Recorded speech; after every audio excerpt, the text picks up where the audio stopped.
The latest Pompey news, updates every day from the Pompey Sound news desk. Confirmation of the match details for Pompey's third-round cup tie with Arsenal were first unveiled on a fan website amusingly named Arse Blog.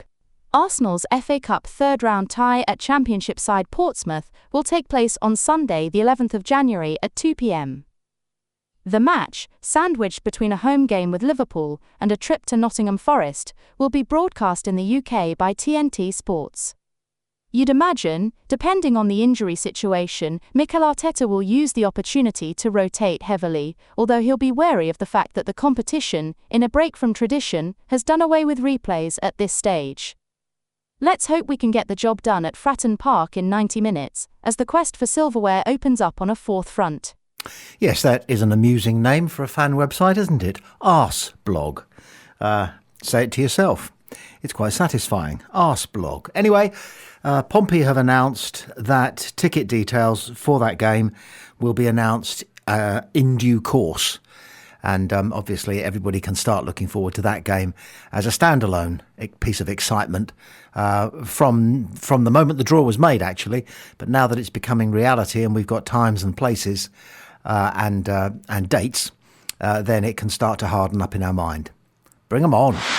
Sports news agency Sports Mole have weighed up Pompey's chances against Blackburn. Two teams battling at the wrong end of the Championship table will face off when Portsmouth welcome Blackburn Rovers to Fratton Park on Saturday. John Mousinho's side are languishing in the bottom three, while Rovers are 5 points clear in 20th spot in the league table. Portsmouth are sitting 2 points adrift from safety after winning 4, drawing 5 and losing 10 of their 19 Championship matches this season. The South Coast club have lost each of their previous 3 games without scoring since beating Millwall 3-1 on November 22nd. After losing to Sheffield United and Bristol City, Pompey looked set to play out a goalless draw in Tuesday's away clash with Swansea City until Liam Cullen netted a 78th-minute winner to condemn Mousinho's charges to a narrow 1-0 defeat. Portsmouth have now failed to score in 8 league games this season, while they are the joint lowest scorers in the division, with just 15 goals to their name. Pompey will look to get their campaign back on track in Saturday's meeting with Blackburn, with the hosts aiming to beat Rovers at Fratton Park for the second time in 2025, after Josh Murphy scored the decisive goal in March. The opening goal could be crucial to Portsmouth's hopes of picking up at least a point, considering that they have lost all 5 league games in which they have conceded first this season. Like their hosts, Blackburn could also do with 3 points this weekend, having failed to win any of their previous 4 completed matches, although they were leading in last weekend's abandoned game against Sheffield Wednesday. After losing 1-0 to Queen's Park Rangers, Rovers have gone on to play out 3 consecutive draws against Wrexham, Ipswich Town and Oxford United. Todd Cantwell came off the bench to equalise from the penalty spot in Tuesday's 1-1 draw with relegation rivals Oxford United at Ewood Park. While they salvaged a point, Blackburn have now gone 4 home games without a win since they beat Southampton 2-1 on October 25th. As a result, Valérien Ismaël's side may be looking forward to heading on their travels, especially as they have dropped just 2 points from their previous 4 away assignments. In fact, only Coventry City and Middlesbrough have picked up more points on the road than Blackburn, who have collected 16 of their 22 points from their 9 Championship away games. Portsmouth remain without Jacob Farrell, Regan Poole, Conor Ogilvie, Conor Shaughnessy, Franco Ume and Thomas Waddingham due to injury. Andre Dizel returns from a 1-match ban, but Marlon Pack is suspended after he collected his 5th yellow card of the Championship season. Zach Swanson was forced off in midweek and will have to be assessed, while Josh Knight is a doubt after being absent from the last 2 matchday squads. Meanwhile, Blackburn midfielder Adam Forshaw will be out for 5 weeks after he sustained a hamstring injury in last Saturday's abandoned match against Sheffield Wednesday. Forshaw is joined on the sidelines by Balaz Tuff, Hayden Carter, Scott Wharton, Ryan Hedges and Augustus Cargbo.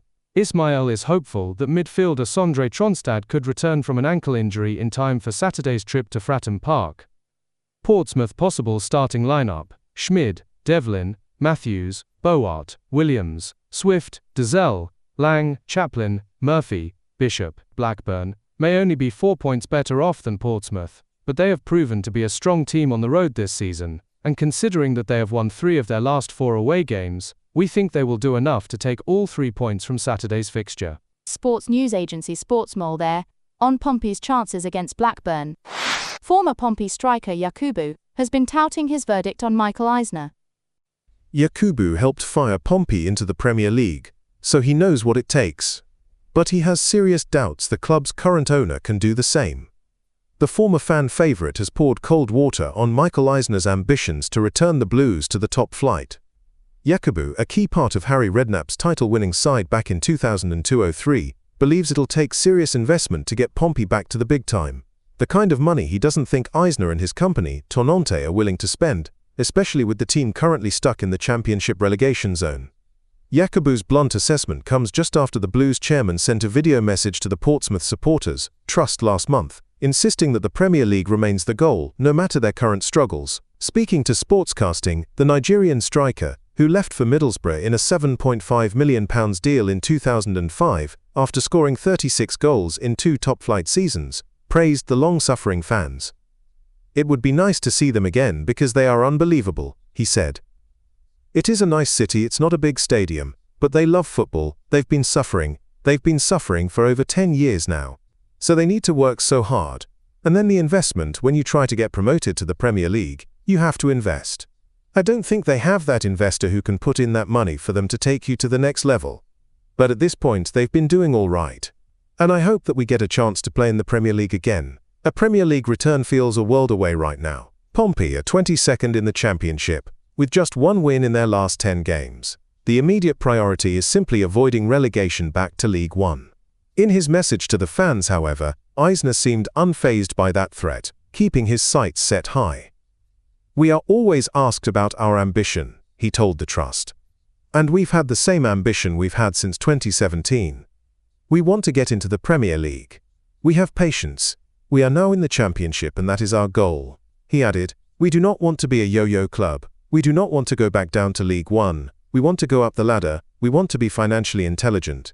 I am always optimistic. For the last time, we are not being relegated. Trust me."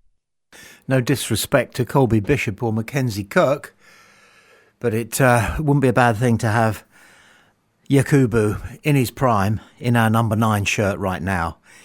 Not for nothing is he something of, they call him a fan favourite. He's borderline folk hero, isn't he? There was just something about the friendly menace, the speed and the power, the versatility of his striking ability. You knew you were onto a good thing if the ball was going into the mix and he was there and thereabouts. But my point in relation to why he's being quoted at the moment is this. That's what he was good at.